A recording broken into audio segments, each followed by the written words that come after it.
Ndabashimiye cyane kandi mbifurije ibihe byiza mwese aho muherereye hirya no hino hagiye hatandukanye. Ndizera ko mumeze neza kandi Imana ikomeje kugenda ibana namwe mu kazi kanyu ndetse n'ibikorwa byose mugenda mukora. Muri kumwe na Dani nk'ibisanzwe mu nkuru n'ibiganiro byacu bitandukanye. Ndashimira cyane abantu badukurikirana haba abari mu Rwanda ndetse no mu mahanga. Hari inshuti zacu zidukurikirana ziri mu bihugu bya kure, mwese mukomeze mugubwe neza kandi Imana ikomeze ibagirire neza cyane.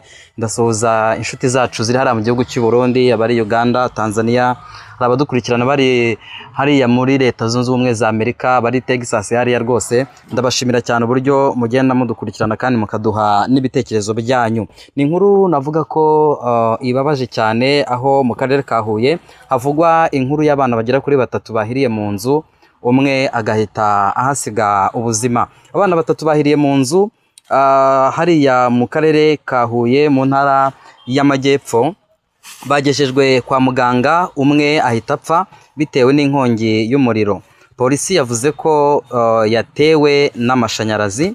Byabaye mu masaha ya 2 z'umugoroba ku itariki 14 Gicurasi 2026, bibera mu mudugudu wa Nyarurembo, akagari ka Gitwa, umurenge wa Tumba, ho mu karere ka Huye. Nyir'urugo rwahiye, Mukamazimaka Marie Louise, ari nawe nyina w'abana, yabwiye itangazamakuru ko ubwo yari yerekeje kuri butike iri hafi y'urugo rwe, yarasize abana be 3 bari mu nzu, maze yagaruka agasanga icyumba yararagamo kirimo gushya n'abana be bakiri mu nzu barembye.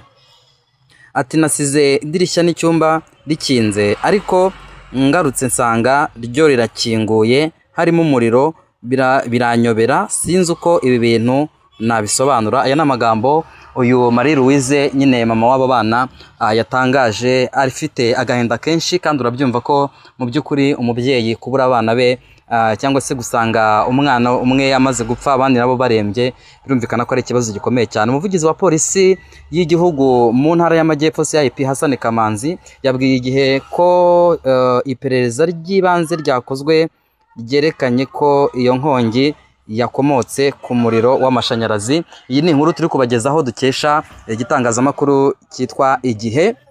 Ati, ishami rya polisi rishinzwe kurwanya inkongi mu karere ka Huye rikimenya amakuru bahise batabara byihutirwa, bihutira gukuramo abo bana 3 bakiri bazima, bajyanwa ku bitaro bya Kabutare, ariko kuko umuto muri bo yari yanegekaye cyane, umwotsi wari wamaze kumwangiza imyanya y'ubuhumekero, ahita apfa.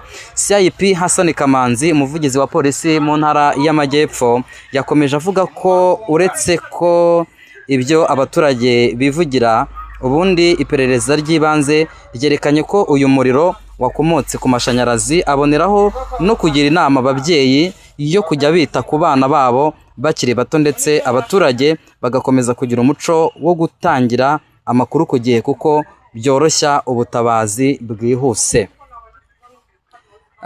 Yanibukije abaturage kandi ko ku bijyanye no gushyira amashanyarazi mu nzu bajya bihatira gukorana n'abatekinisiye bemejwe n'urwego rugenzura cyangwa se ngenzuramikorere RURA, kugira ngo bizere ubuziranenge bw'ibyo bakoze, bityo bizere ko n'impanuka zikomoka ku mashanyarazi zaba nkeya.